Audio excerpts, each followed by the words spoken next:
Get my 6. What's up, everybody? Welcome back to Homesteading Off the Grid, the most popular homesteading channel on the internet that has nothing to do with homesteading.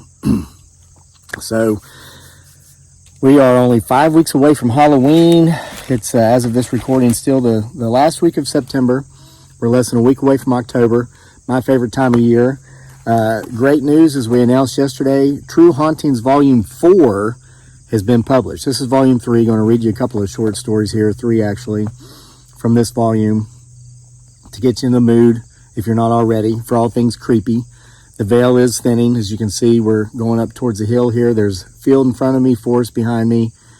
It's overcast, a little bit of drizzle, and we're getting closer to Halloween, so the veil's getting thin. This is a good spot to try to catch stuff, so get my 6 means watch behind me. You never know who or what may or may not show up in these videos. Keep your eyes open, particularly for potential Bigfoot Sasquatches, Civil War ghost soldiers, Revolutionary War ghost soldiers, an old hermit, another old man, a foggy image known as White Boy that keeps one of the 2 old men away, and who knows what else. There was a woman in a wedding dress. All these things are these are things that our viewers have seen in these videos. Okay, so I'm not making this up. Our viewers have seen this. They've commented about it. Now, with no further ado, as my beautiful bride Dearly, aka Giggly Girl, would say, let's get into the stories. Oh, again, Volume 4 now available on Amazon in print and Kindle. The link for that is in the description box below. So,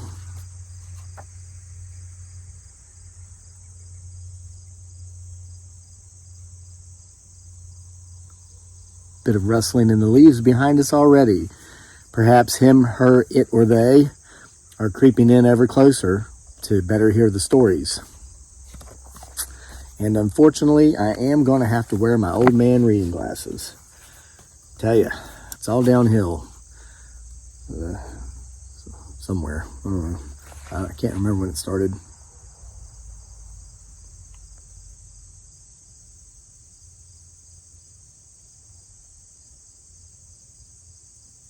We got some activity back here.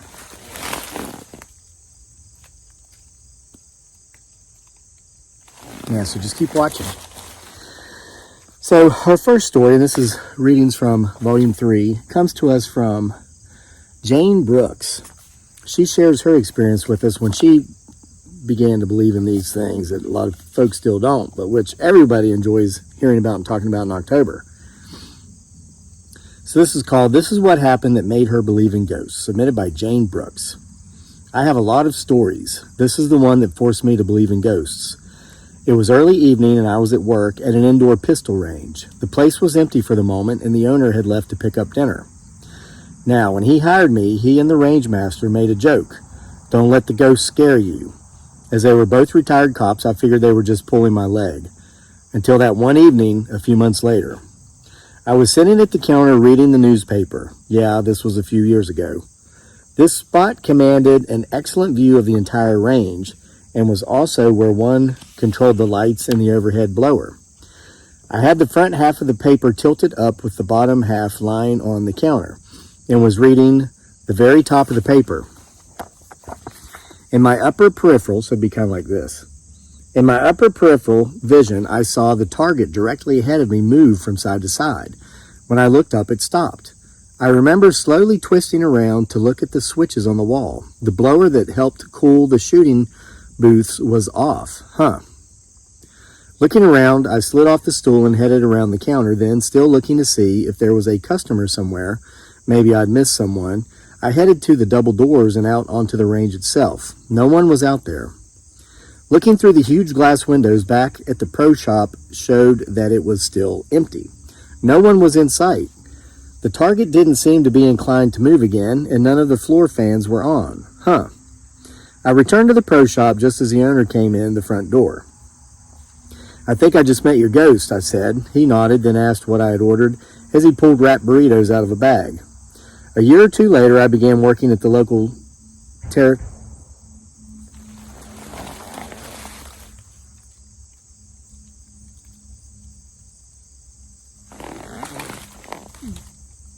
2 tremendously loud tree knocks. That was like a double knock, like bang, bang.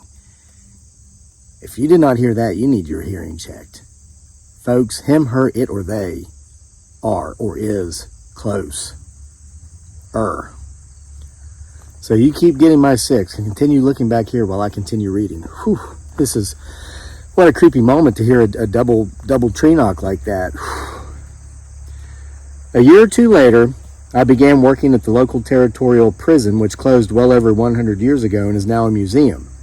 I came across the story about the prisoner who brutally murdered his cellmate. As he committed the murder in this county, he was taken to the county courthouse, tried, and sentenced to hang. The prison never executed anyone. That was left to the counties. A year or 2 later, I began working at the local territorial prison, which closed well... Wait a minute, I just read that. I'm going back and repeating there's an old farm tractor way down there on the road, if you're hearing that. Knowing some of our history, I knew that the courthouse at that time was located a few feet to the east of where the pistol range would later be built. The scaffold for the gallows was specially built for this hanging, and it would have been about where the wall or driveway for the range was. So, I was working in the evening at the range. Now, my part-time second job. So she's still at the range. Now it's like a part-time second job. So the range that's haunted by ghosts or ghosts used to be the location where prisoners sentenced to death were hanged. Interesting. So I was working in the range at the evening, my now part-time second job, when the owner once again went off to get us dinner, and the place was once again empty. This time I felt as if I were being watched. There was no one around, but the watcher seemed to be above in the corner of the pro shop about 15 feet away. I took a deep breath, remembering the name of the murderer who was hanged, and asked out loud if that was his name. This thing came at me and threw me. Then it went up the hallway and out the door. When he went through me, I got this overwhelming feeling of relief that ended as soon as the thing passed. It was a definite sense of relief tinged with joy that someone knew who he was. That shook the hell out of me, and I didn't say a word to the boss when he returned. But never again did I sense a presence, nor did anything else happen in that building. If you are interested, I have a couple of other stories regarding this ghost. One involved the range master, the other involved a customs agent after they had finished shooting for the day. I witnessed that one, the poor bastard. It was his first encounter with the supernatural, and he couldn't accept it. Have a wonderful day. Thank you, Jane Brooks. Jane, thank you for that story. And if you do have other stories, you mentioned you have them, we'd love to hear them. Just send them to the email, crazylake@mail.com. And folks, if you guys have any sort of creepy stories and you want them to be told on the channel or put in an upcoming volume of True Hauntings, feel free to email them to the channel, crazylake@mail.com, and just make sure to give us your permission to use them, and we'll get them in there, get them told here on the channel. So now I'm going to read one from Nina Petrie. We read one of her stories the other day about empaths. Nina, thanks for following the channel, and thanks for being a regular contributor to the True Hauntings. She contributes 3 to 6 or 7 stories for every volume, and that's wonderful. We appreciate that, Nina. Keep them coming. So this one is called The Ghost in the Road. Continue to get my 6.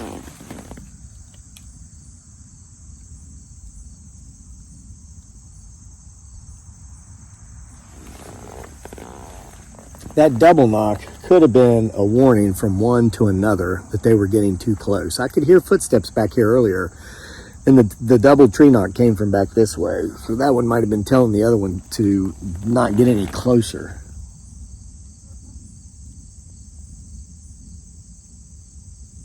Wow, I think I see it sitting up there. Let me change the camera angle.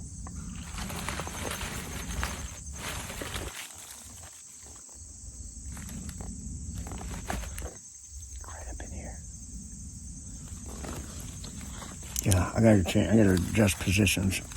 We might have it. Now, whether or not it moves, that's going to be These things can sit, it seems like days.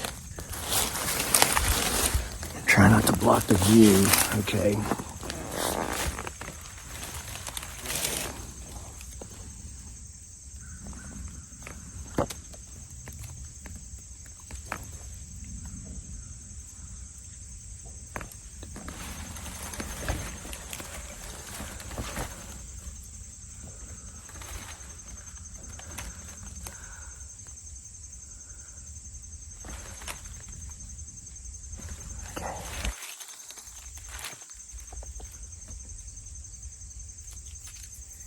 That's back behind that tree. You just watch that son of a gun. Watch everywhere.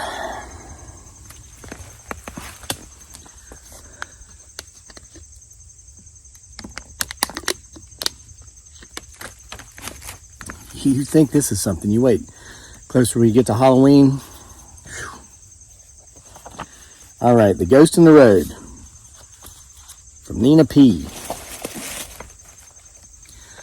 Poof, yet another memory of a what the hell just happened moment strikes my mind. And of course, it makes for a mystery, just like so many of the other events in my life that were and probably always will be strange. Nina, and this, I've got to compliment her. She's a wonderful writer, and I'm not surprised because she writes often. People often ask, what do you got to do to be a good writer? What do you got to do to be a writer? Two things. You got to read a lot and you got to write a lot. The biggest mistake most writers make is they don't read enough.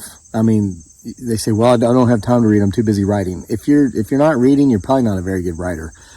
I would bet that Nina is also an avid reader. So anyway, yeah, because she just wrote a compound, complex sentence and it was actually grammatically correct and didn't need edited by me or Lady Erie. So it's just wonderful. We don't see that a lot.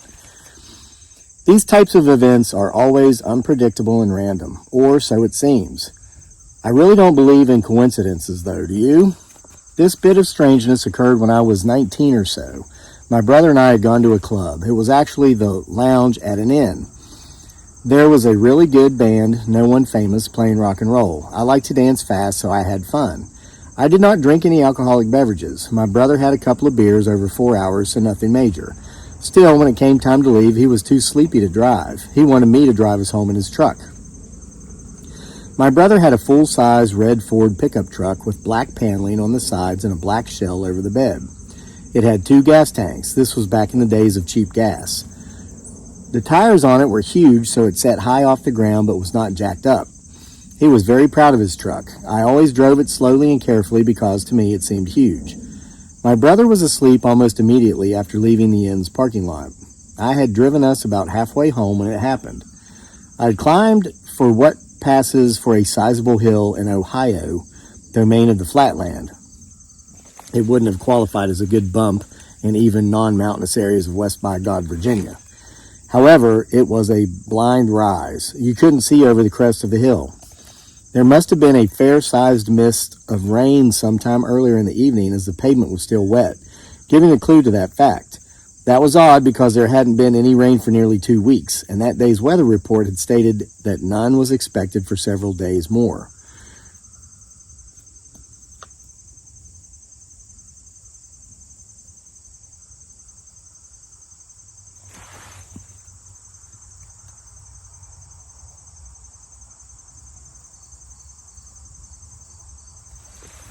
Guys, there's footsteps back here. There's something back here. Keep getting my 6. Got all kinds of strange entities that just show up here. You can see movement anywhere back there.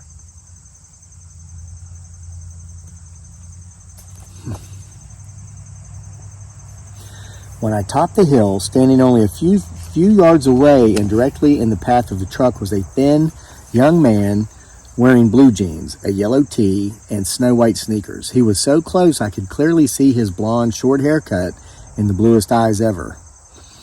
They, the driving powers that be, tell you to never brake hard on wet roads, especially right after the first rain following a dry spell, because all the oil residue rises to the surface of the water and creates very slippery road conditions.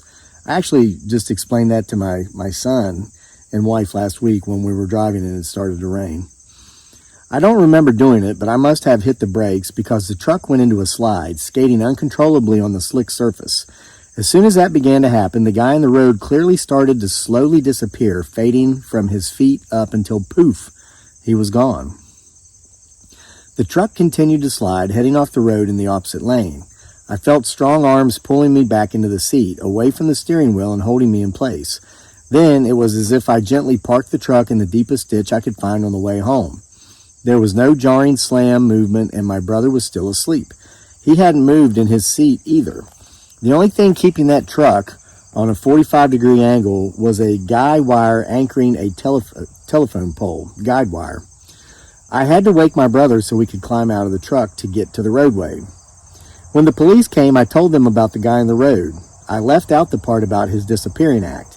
I didn't want them to think I was bonkers and haul me off for an evaluation somewhere with padded walls. I told them I must have hit the brakes, and that's what caused the skid. The tow truck came. When the driver was preparing to pull the truck out of the ditch, he didn't catch something properly because the vehicle was halfway out of the ditch when the chain let go. The truck slid back into the ditch, the guide wire stopping its momentum by catching the back of the truck. Having reattached the chain, he successfully got the truck out of the ditch, but the shell over the bed had a big hole ripped into it so that it was destroyed. If the tow driver had secured the chain properly the first time, the shell may have come out okay. Miraculously, the truck itself didn't have a scratch on it, completely drivable. I never told my brother about how the guy in the road had vanished before my eyes. I let him think, like the police, that the man had run away after causing the wreck. When I got home, I drew a picture of the man I had seen. No sharp features, but still the basics, as I tried to sort out what happened. I no longer have the picture, but I'm still sorting it out. The end. So, Nina, thank you for that story. Wow, can you imagine that? It's a dark, dreary night just after a rain, and you top a hill, and there's an apparition on top of the hill. You hit the brakes so as not to hit it because you think it's a person, and then whoosh, it just vanishes. Crazy. You know, that reminds me of coming home from football practice one night last week. Now, mind you, this was 2 weeks ago. It was when we had that last really super hot spell. So, in the 90s for like a week or so straight. And we practiced from 5 to 7. And so by the time I leave there, though, because we wait until all the kids are gone, me and the other coaches. And so I'm driving home at like 8-ish o'clock. And it's dark now this time of year. So I had Dearly, my wife, and our son Daniel with me, because of course he's our quarterback, and she goes to all the practices, all the games, like half the parents on our team. We've got the most supportive parents. It's a beautiful thing to see. It's amazing how the kids that are no problem, discipline-wise, respect-wise, the kids that excel in things, you always see their parents. Their parents are involved. That makes such a difference. And I tell you, and I'm not judging. I know half the parents drop their kids off and leave and run errands or go somewhere and come back and pick them up. The other half stay. And that means so much. And the kids of the parents who stay, they ignore their parents, or at least it looks like it. But anytime you see them make a big play or do something right, they look over as quick as they can to see if mom and dad were watching, or grandma and grandpa. We got some parents that come too. But my point is, here's the story. We'd been out there. It was hot. We were staying hydrated, drinking water and Gatorade. So we were coming home, and we've got about a 30-minute drive. I mean, we live in a big county, and we live on the far end of our county from where we do everything. So there was one spot where out of the corner of my eyes, it looked like, literally like a wolf was running through the field getting ready to run across the road, but it stopped and hid behind a rock. Wolf or a dog. And then a little later up the road, about 5 more minutes up the road, we're out in the middle of nowhere. I mean, the houses are few and far between, maybe literally like 3 or 4 miles apart, the houses that you can see from the road. Something else. It looked like and I'm thinking, well, it can't be foxes. It's got to be a coyote. And then I started thinking, there's no way that I saw 2 coyotes running through fields that just disappeared. I clearly am dehydrated. I need to get home. I need to take a shower and go to bed and get some rest. My days are long. I work out every morning, so I'm already worn out. Work all day, then I go to practice, and I'm out there in the sun with those kids all day, running routes, showing them what to do, sometimes scrimmaging with them, if they're short on players. So it's just a very active lifestyle. And So we get a little further up the road, and I see it again, and I almost said something, but then I caught myself, and I said, no, your wife and son will think you're crazy. And just as I had that thought, my wife said, did you see that? And I said, did I see what? And she said, it looked like a coyote or a wolf running across the field and then hiding behind those rocks, but there's no wolves here, are there? And I said, no. I said, there are coyotes. And then my son said, I saw one back there. So I wasn't the only one seeing these things. And yeah, there are coyotes around here. Actually, a couple weeks ago, I heard some during the day, which is rare. I can hear them yelping and screaming. I probably hear them at least 4 times a year, no more than 6 times a year. And it's either super early in the morning when I'm on the porch having coffee, just before daylight, or it's at night sometime. And they generally come from the same place. But I heard them during the day a couple weeks ago. So they are here, but I can't understand why they just would seem to just not be there anymore. After I and my wife and son clearly saw them running, but then they were just, of course, we do know they're the masters of invisibility. So, I don't know, I just thought of that reading Nina's story. There's so much strange stuff out there. And again, I invite any of you who have experienced anything strange to send us your stories. You can email them to the channel, crazylake@mail.com. And, with October coming up, I'm going to be coming out here every night in October for the whole month of October, reading stories, sharing stories, telling the stories that you folks email in. Get them in. Just because they weren't in True Hauntings Volume 4 doesn't mean they can't be told this October on one of these wonderful October nights. So with all this said, I will bid you adieu until next time. See you then for more.